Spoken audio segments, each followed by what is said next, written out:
like that. We ain't going out like that. Watch me go and bounce right back. Cause we ain't going out like that, no. We ain't going out like that. We ain't going out like that.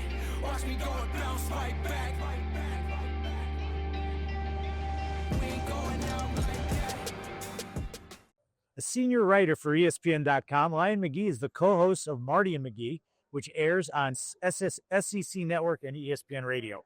He's also a contributor across high-profile studio programming, including SportsCenter, SEC Nation, SEC Now, College Football Live, College Game Day, and more. He's the author of multiple publications, including Sidelines and Bloodlines, A Father, His Sons, and Our Life in College Football, which we'll talk about in a little bit.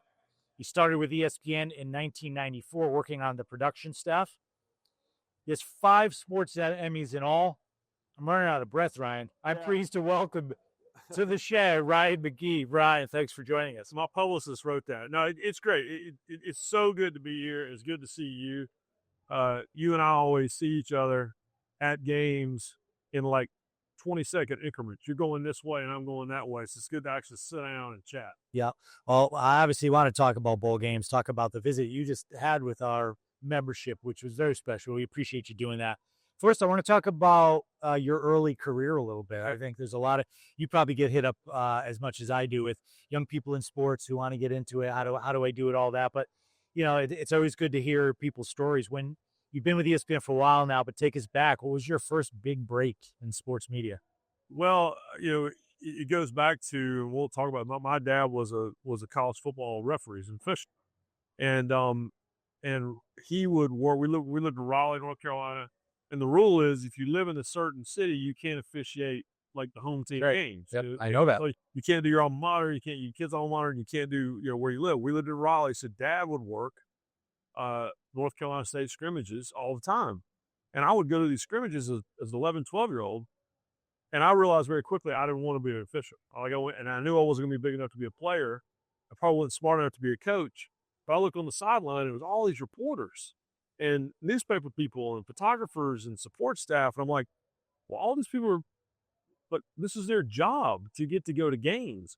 And so that became my focus. And I would, as a student at Tennessee, let's say CBS was coming into town to televise a Tennessee football game. I would go to the TV compound as a student and just knock on the door. What do you need? And usually they'd pay me with a sandwich and a T-shirt. And I'd hold a microphone on the sideline, or I'd keep stats in the broadcast booth or whatever. And was very, very fortunate. Timing's everything. ESPN started ESPN2. They needed people. They needed entry-level people. And I got an interview, and, you know, we knock on wood, they hired me, and they haven't fired me yet. So we'll see.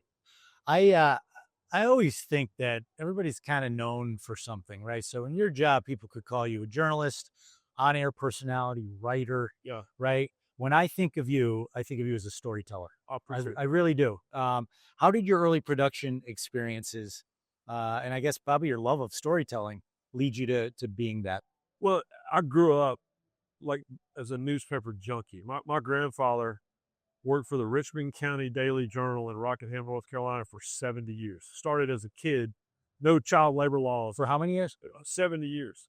You know, no child labor laws in 1910, you know, and he worked at the newspaper. In fact, in my office, you and I were talking about tchotchkes. I have an old printer's drawer that came from his desk, because he had a little kiln, and he would make the print, you know, make the typeset and all this stuff. This is the 1920s. And I have a drawer, and it's full of all, you know, lapel pins and all these little things from games over the years. But, you know, I grew up devouring newspapers and Sports Illustrated and Sport Magazine. And, you know, I would travel with my father and read the great sports columnists all around the country. This is pre-internet, right? And so I think that's where I kind of learned it. You know, I love Louis Grizzard, and I loved, you know, all these great sports writers, Dick Schaap, all these great sports writers around the country. And so, you know, you learn to be, I think, an athlete by watching other athletes. And I think you learn to be a writer or a storyteller by reading and listening to the great storytellers. So that's the best compliment you could possibly give me. So that's really where it came from. And then when I started at ESPN, you know, as a young production assistant, running teleprompter and cutting highlights for SportsCenter, and I was working with Bob Lee. and I was working with, Chris Fowler had just moved over from Scholastic Sports America. I remember that was show. hosting, the beginning of College Game Day, and I used to travel with Steve Cyphers was our reporter for College Game Day, and I would learn from those folks, especially the great writers. Whether you're on TV or on the radio or whatever you do, podcasts, whatever, writing is still, even if it's spoken word, writing is the fundamental foundation for all of it. And so I learned from a lot of really, really great storytellers. I think writing in general, communicating is kind of a lost art today with younger people, especially. Through all those experiences, was there, you may not have an answer to this, but was there one moment or event that made you really clinch in your mind, hey, this is what I want to do with my career? Yeah, and honestly, it kind of happened before, I was even in high school. When I was 13 years old, my dad, again, was an ACC official at the time, Big East later with your guys, and I got my first sideline credentials when I was 13 years old, and it was North Carolina at Virginia, top 10 football game. Coach Welsh had just gotten Virginia rolling. This is North Carolina, all these great running backs. Dick Crum was the coach there. And I still have a picture framed in my office, and it's in the book you're talking about. Barry Word, who went on to be an all-pro running back for the Kansas City Chiefs, he scored the game-winning touchdown, dove over the pylon for Virginia to beat North Carolina. I took a great picture of Barry Word in the air going over the pylon. What you don't see is that Barry Word cleaned my clock. Actually, the linebacker that missed on the hit cleaned my clock, got him Micah Moon. I just remember standing up and thinking, this is the greatest. I was young, right? You rubber, bounce off the turf, I'm fine. But I'm like, this is the greatest thing in the world. And people are being paid to do this, you know? So that was kind of my moment. Like, this is what I want to do. And I've always been, I'm a writer, but I think TV is magical. Like, I was very fortunate in high school. I had a TV production class that I took. I went to school, so broadcast journalism.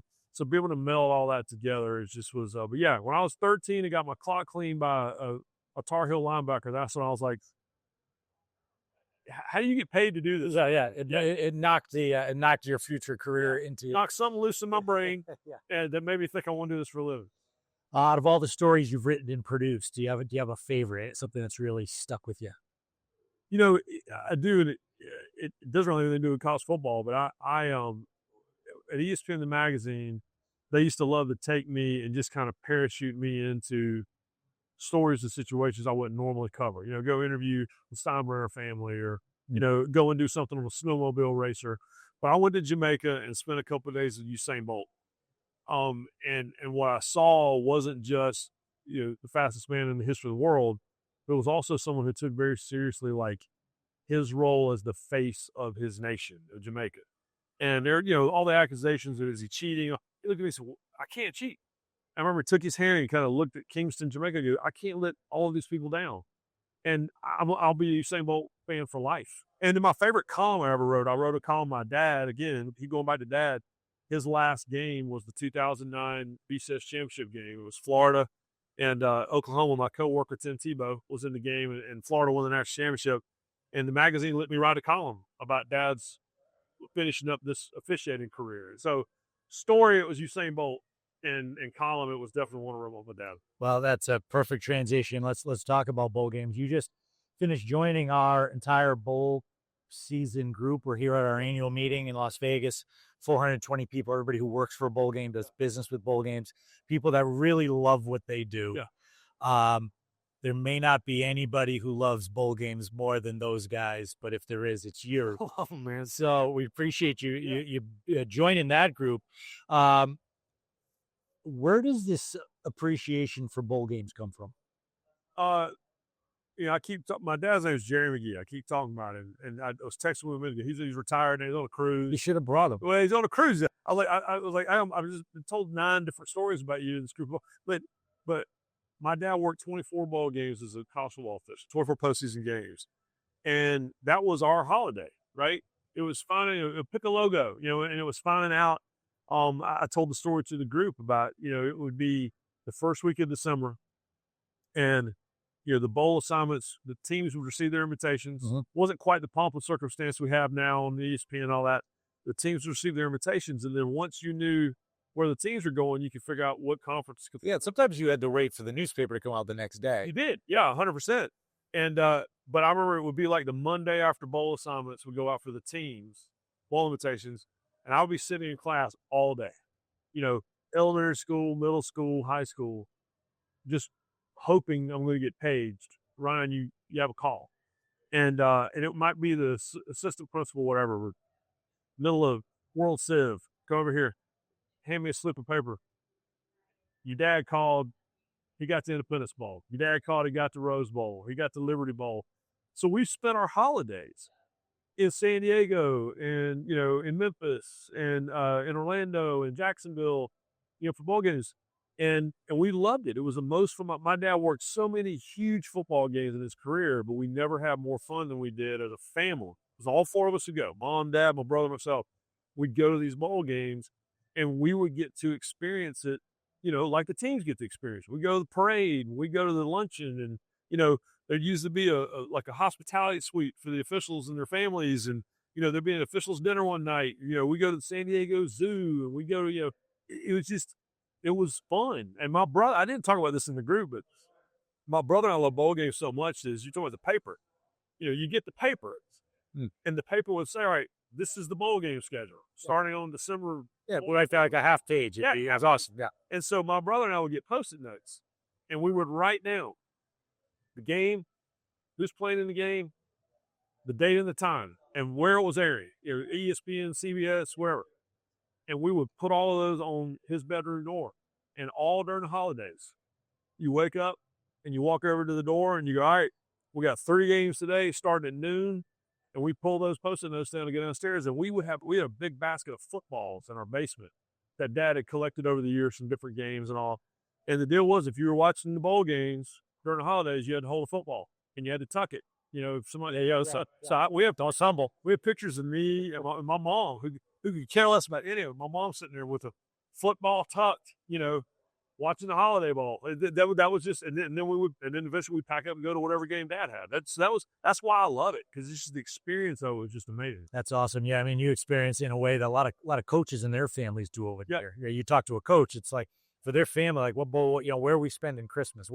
How's Santa Claus going to know where to go? Exactly. Yeah. And Santa Claus came and saw us. Hotel rooms around the country, and my dad has a drawer full of watches and a drawer full of rings. I mean, I have a couple of his watches. I have a Gator Bowl watch that has the old Gator kicking the football with the football. Yeah. Well, I've got I have a Plymouth Holiday Bowl watch that I wear all the time. And this is from the 1986, and it's got the big humpback whale jumping out of the water, and he worked the Sega Las Vegas Bowl here in town one time, and he always tells a story about the stadium wasn't awesome, but they played the game. Yeah. But Dad and the officials getting dressed, and all of a sudden the door opens, and the Vegas showgirls that are going to come out for pregame show, like, guys, we got to change into our costumes. Or like, all right, if you have to, yeah.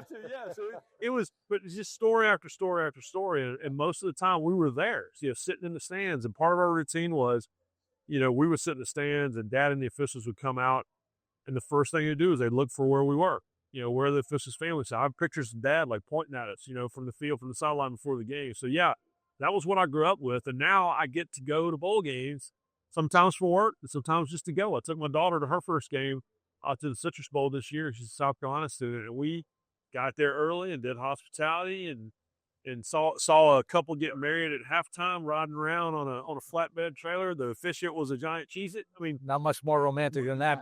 Right? I mean, what else do you? Looking for the ultimate bowling experience? Discover everything you need at gobowling.com. Find local bowling centers, sharpen your skills with pro tips, stay updated with the latest news, and grab exclusive deals. Whether you're a seasoned bowler or just playing for fun, start the fun now. Visit gobowling.com. Well, I'll tell you, there's a lot of things about how college athletics is evolving right now that I know you and I don't like. There's a lot of craziness going out there. But one of the things that people don't even talk about the most, because it's probably even down the pecking order of the issues, is with conference realignment, a lot of the rivalries are going away. I think history and tradition is what college football is all about. It's what brings value. And I think bowl seasons is represents that history and tradition that we still hold on to. So you've talked about, how meaningful bowl season is to you personally. Yeah. How meaningful do you think it is still to this day to the sport in general? I think it's wasn't that long ago we're having this whole conversation about the bowl games matter and why are we even playing them and why are there so many of them. I think that pendulum has completely swung, and I think we saw it in attendance, and I think we saw it in TV. I definitely saw it in TV ratings, and we saw it in buzz.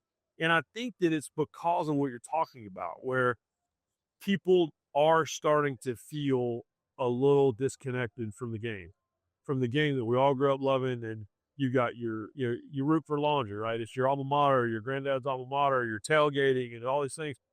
But the fun is why we love it. And nothing's more fun than the bowl games. And I think that we saw that this year where people are leaning into that. And I think people thought the expanded playoff would water it down. I think it did the complete opposite. It did. I think we paid way more attention to more teams because they might have had a playoff chance. But now, so Ole Miss doesn't make the playoff, the nation knows these guys. The nation knows Jackson Dart, and so when they play in their bowl game, everyone watches. Yep. So I think that it's I think that it'll be interesting in the long term. But right now, you and I both love baseball, right? Yep. And we lived through the 80s when the contracts got big, and what happened? People started going to card shows. And people started trying to find Mickey Mantle and Willie Mays and Whitey Ford and these guys. It was because they were looking for a connection to what they loved about the sport. And they felt like they were being left behind a little bit as fans. And I think that's happening with bowl games. I think people look at bowl games as, all right, I know what this is. And this looks pretty fun. And so, why wouldn't I watch this? Why wouldn't I take the family and go spend, New Year's Eve, like I did, in Orlando at the Citrus Bowl. It's just, I think the pendulum is swinging in a different direction that maybe people expect. I think so too. We always try to say, look, the CFP and bowl season, they don't compete against one another. No. They together make college football's postseason, which I think for a lot of reasons is the best postseason in all of sports. No question about because of the fun element. They're still playing for a national championship at one level. Yep. There's something for everyone. If you just want to have a good time and you just want to see a goofy trophy and see a Pop-Tart bake himself, whatever. It's a lot of people wanted to pop up from a Duke Smith. It's all right there. And then when you want to hunker down and watch a national championship game, you can do that too. Yep. I think the big thing is understanding what it means to the players that are on the field. And, a lot of people work really hard to try to cheapen this thing. And listen, with the holdouts and transfer portal, I get all that stuff. If you go to a game, and you guys, I'm not a big social media guy because not that fun anymore. But one of the best things I saw on social media was something that bowl season did on their account, which was the list of probably first-round draft picks who opted to play in their bowl game. Travis Hunter won the Heisman Trophy. Yep. And I think we're going to see more of that because I think guys are understanding. And I've talked to players who were at the very beginning of the opt-out thing. Mm-hmm. Guys that are playing in they're all pro guys now, and they wish they played. Yeah. Because you don't realize it when you're 21. But when you're 30, you're like, man, I would do anything to ride on the bus with them. How many guys will say later in life, thank God I didn't play in that bowl game? Yeah. They won't. None. They won't. None. And a lot of them will have to probably say the opposite because you just don't realize in the moment when people are in your ear and when you're 21 years old, you think, well, it'll always be this way. That's not when you talk to guys about athletes about back in the day, they don't talk about wins and losses. They don't talk about the great run they had. What they talk about is riding on the bus, being in the locker room, and being on the team. Even in the transfer portal, this transactional era, that still is important to people. And you see it at games. You see it when a team wins a bowl game and the emotion, or Western Michigan, you see the emotion on their face of, we earned this right to play in this game, and now I've got a ring I'm going to wear the rest of my life. And they don't really care what that means to you. They care what it means to them. Yeah. Of all the bowl games you've seen, either as a kid with your dad or calling a game or whatever, what's your best memory? My dad officiated in the 1990 Orange Bowl, and it was Colorado was number one. It had the Cinderella season. Colorado used to be terrible at football, and it had this amazing Cinderella season. dedicated to this quarterback they'd lost to cancer earlier in the year, Bill McCartney. And Notre Dame, I think it was number 4. Their only loss was to Miami. Home stadium was the old Orange Bowl, which is where this game was. And NBC was televising the game, and it was a national championship game. And, it's Notre Dame, right? And it's Colorado with Ralphie.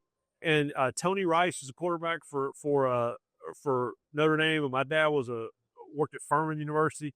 And my dad's job was to get the captains, and they walked out on the field. And my dad goes, "Hey, Rice, you're from Woodruff, South Carolina?" He's like, "Yeah." He goes, "I'm from Travelers Rest." He goes, "What are we doing at the Orange Bowl?"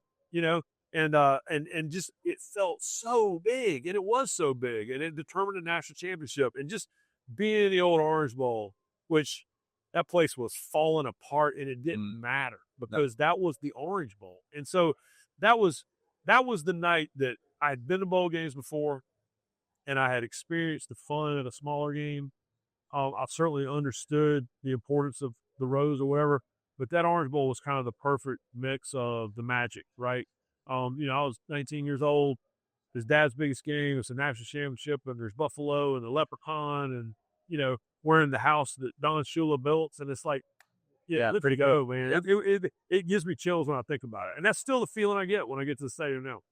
Last question for you: if you could start your own bowl game, where would it be? What would it be called? Do you have a preferred title sponsor? Because I know you love the title sponsors. I do. All right. So for years, my answer to that was Myrtle Beach. Okay. And that's why when literally the press release about the Myrtle Beach Bowl went out on a Saturday, it was the day we were recording Marty McGee. And we were like, we have to work this bowl game. So we were the sideline reporters for the first 2 editions of the Myrtle Beach Bowl. But you know what? If they have one in Myrtle Beach, and we got one in Boca, we got one in kind of these touristy areas. You know what? I went to Tennessee.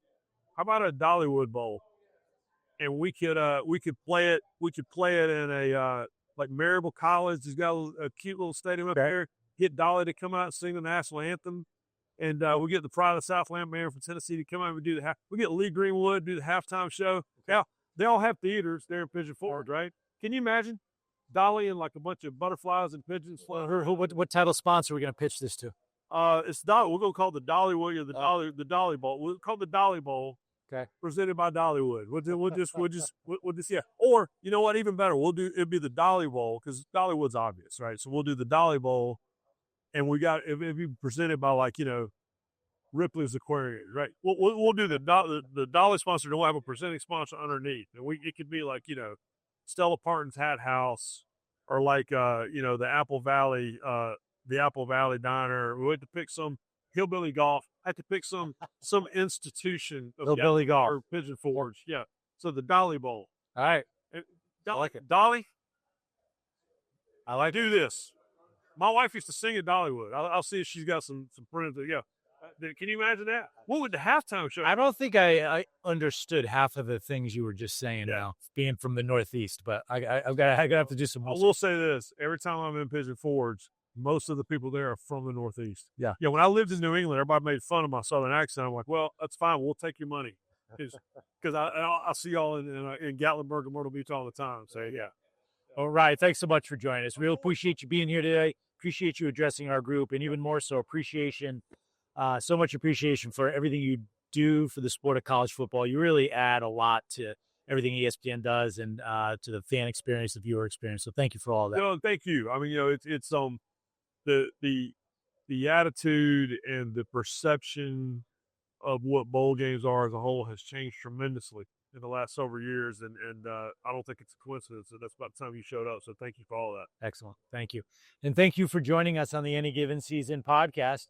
Please listen to all of our past and future podcasts wherever you listen to your podcasts, Spotify, Apple Music, and you can get all your bowl season news at our website, bowlseason.com, and on social media at Bowl Season. Thanks for joining us. This episode has been brought to you by Tappet. Understand how going cashless builds loyalty, engages fans, and boosts your bottom line. Yeah. It's been a long time coming. It's been a long, long time.